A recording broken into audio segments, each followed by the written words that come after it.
Hello dear students, welcome back to my channel physics SPC. Moving charges and magnetism का एक question. A circular coil having 200 turn and 2.5 10 की power minus के 4 metre square area and carrying 100 micro ampere current is placed in uniform magnetic field of 1 Tesla. Initially, the magnetic dipole moment was directed along magnetic field. The amount of work required to rotate the coil through 90 degrees from its initial orientation such that M becomes perpendicular to B is microjoule. Solution. देखो हमें initially हम एक diagram बना लें। एक circular coil है हमारे पास, ये ठीक है, ये सर्कुलर कॉइल और ये सर्कुलर कॉइल का मान लो प्लेन है, ठीक है। और मैग्नेटिक फील्ड आपकी मैग्नेटिक डाइपोल मूवमेंट और मैग्नेटिक फील्ड एक दूसरे के अलॉन्ग है। मैग्नेटिक फील्ड ऐसे कंसिडर कर लो और करंट ऐसे मान लो, और यही मैग्नेटिक डाइपोल मूवमेंट की डायरेक्शन मान लो। एम और बी की डायरेक्शन सेम है, ठीक है। That means theta angle between M vector and B vector 0 degree है इनिशियली। और यहाँ पे हमें गिवन है कि सर्कुलर कॉइल है उसमें जो नंबर ऑफ टर्न्स हैं एन 200 टर्न है,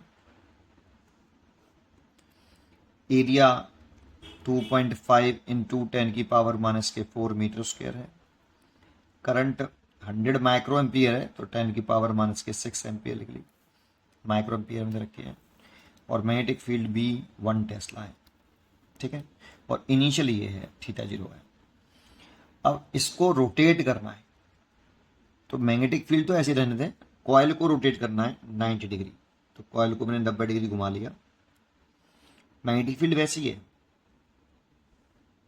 बी ऐसे ही है, बस कॉइल को ऐसे घुमाएंगे तो कॉइल के प्लेन के परपेंडिकुलर होता है हमेशा मैग्नेटिक डाइपोल मूवमेंट। तो कॉइल के मैग्नेटिक डाइपोल मूवमेंट ऐसे हो जाएगा। जब आप कॉइल को 90 डिग्री घुमाओगे तो मैग्नेटिक डाइपोल मूवमेंट और मैग्नेटिक फील्ड परपेंडिकुलर हो जाएगा। ऐसा भी बोला भी है, M becomes perpendicular to B, ठीक है। ऐसे हो गए तो एम और बी के बिटवीन एंगल अब 90 डिग्री हो गया। ये इनिशियल एंगल था थीटा 1, अब ये थीटा 2 90 डिग्री हो गया। इसे घुमाने में कितना वर्डन करना पड़ेगा ये पूछ रहा है। तो देखो आपने पढ़ा होगा कि delta U change in potential energy minus के वर्डन बाई कंजर्वेटिव फोर्स।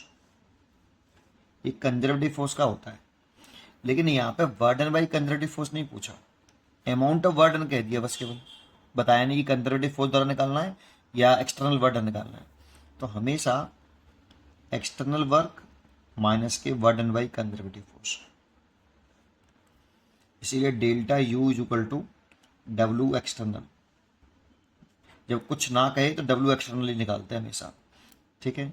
और जो डेल्टा डब्ल्यू एक्सटर्नल है equal to final potential energy minus initial potential energy. और मैग्नेटिक डाइपोल को जब मैग्नेटिक फील्ड में रोटेट करते हैं तो जो पोटेंशियल एनर्जी होती है मैग्नेटिक डाइपोल में माइनस का एम बी कॉस थीटा होती है। जैसे इलेक्ट्रिक डाइपोल में आपने पढ़ी होगी पीई कॉस थीटा माइनस में, ऐसे ही मैग्नेटिक डाइपोल की पोटेंशियल एनर्जी है। और एक कंजर्वेटिव फोर्स के लिए डिफाइन है तो मैग्नेटिक फोर्स कंजर्वेटिव फोर्स तभी ये डिफाइन हो रही है, ठीक है। तो यहाँ पर डब्ल्यू एक्सटर्नल इक्वल टू इतना, तो फाइनल कौन सी पोजीशन है, ये फाइनल है।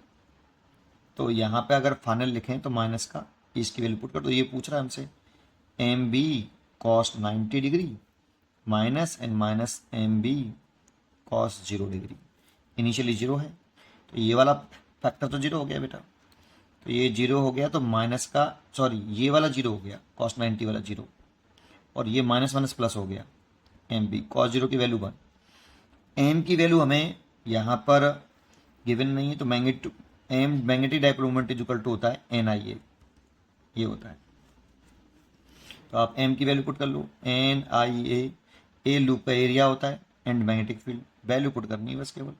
एन की वैल्यू दे रखी है हमें 200, करंट दे रखा है 100 इंटू 10 की पावर माइनस के 6, एरिया दे रखा है 2.5 इंटू 10 की पावर माइनस के 4, और मैग्नेटिक फील्ड दे रखा है 1 टेस्ला।